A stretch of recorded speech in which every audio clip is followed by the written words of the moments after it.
আপনার বাড়ির বাস্তুতে যদি নর্থ ইস্টে ইলেকট্রনিক্স সোর্স অর্থাৎ সেখানে মিটার বক্স, সেখানে রেখে দিয়েছেন মিউজিক সিস্টেম, সেখানে টিভি রেখেছেন অথবা একাধিক সুইচ বোর্ডের অবস্থান ওই নর্থ ইস্টে যদি হয়ে থাকে, তাহলে ভয়ানক একটা সর্বনেশে বিপদের মধ্যে আপনি কাটাবেন।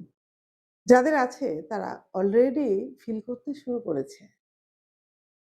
এইখানে থাকলে তাহলে কি হয় সমস্যা?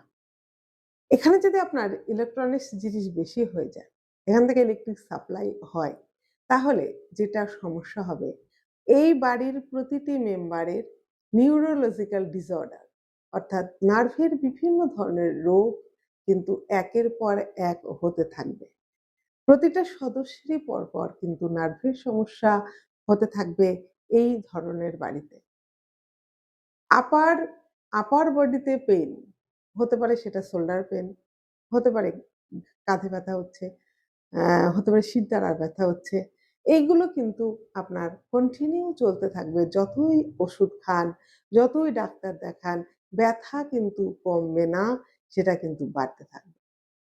আরেকটা যেটা সমস্যা, মেইন সমস্যা, ওই জায়গাটা আসলে মানসিকতার দিক থেকে ওই জায়গাটা দেখা হয়। মেন্টাল পিস যেটা, সেটা কিন্তু ওই জায়গা থেকে আসে। তাই আপনার মানসিক অস্থিরতা, অ্যাংজাইটি, চাপ এগুলো কিন্তু আসবে ওখান থেকে। দিনে, দিনে আপনি অ্যাংজাইটির শিকার হয়ে যাবেন, বদমেজাজি হয়ে উঠবেন এবং কোনো কিছুই ভালো লাগবে না। তাহলে এর রেমেডি কি? অনেক জ্যোতিষী বলেন যে এর কিছু রেমেডি আছে, এটা করুন সেরে যাবে।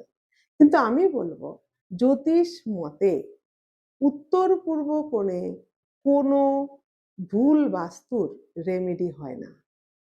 এখানকার একটাই রেমেডি, সেই জিনিসটাকে স্থানান্তরিত করতে হবে। অন্য জায়গায় নিয়ে যেতে হবে। কারণ এখানে বাস্তুপুরুষের মাথা থাকে। এই বাস্তুপুরুষের মাথার উপরে যদি আপনি ইলেকট্রনিক্স, বিভিন্ন ধরনের ভারী জিনিস এগুলো রাখতে থাকেন, সেই বাড়ির মানুষ শান্তিতে থাকবে না। এটাই ঠিক কথা। যাদের আছে তারাই জানে ঘটনাটা কতটা সত্যি।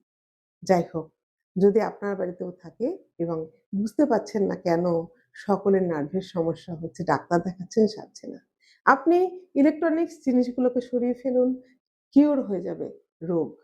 আপনার বাড়িতে শান্তি ফিরে আসবে। সকলে ভালো থাকুন। ওম নমঃ শিবায়।